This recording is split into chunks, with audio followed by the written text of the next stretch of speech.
경기 불안과 고금리, 해외 전쟁 여파 등 대내외 악재가 겹치면서 자영업자와 소상공인이 갈수록 힘듭니다.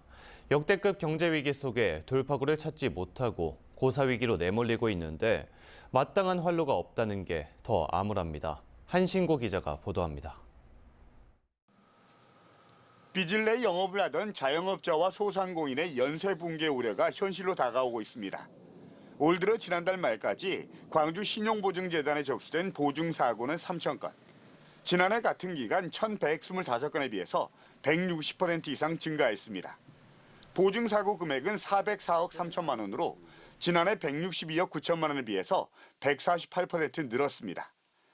지난 몇 년간 코로나19로 장사가 안 돼서 빚을 내서 버텨봤는데 계속된 내수 부진과 물가 상승, 금리 인상 등의 파고를 이기지 못하고 한계에 다다르고 있다는 위기 신호로 읽힙니다.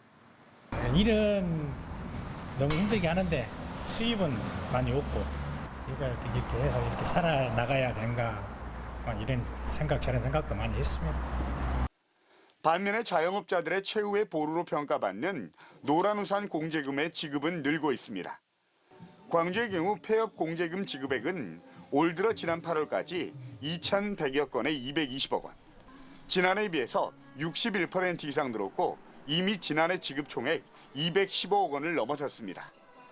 공제금이 늘었다는 건 폐업 등 한계 상황에 내몰린 소상공인들이 그만큼 더 늘어났다는 반증의 다름 아닙니다. 더욱이 광주의 경우 영세 사업자와 소상공인의 비율이 타 지역에 비해서 상대적으로 높고 최근 위니아그룹의 법정관리 여파 등으로 협력업체들의 피해가 커지고 있는 만큼 정부의 정책적 지원이 절실하다는 목소리가 큽니다.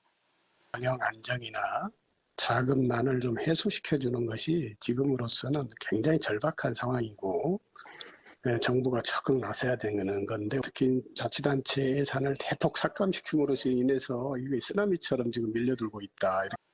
7%를 넘어선 주택담보대출금리와 유가 인상, 그리고 이스라엘과 하마스의 충돌 등 해외 전쟁의 여파로 물가가 가파르게 치솟고 있는 것도 영세 사업자와 소상공인을 옥죄고 있는데 마땅한 출구가 없다는 게 고달픈 현실입니다.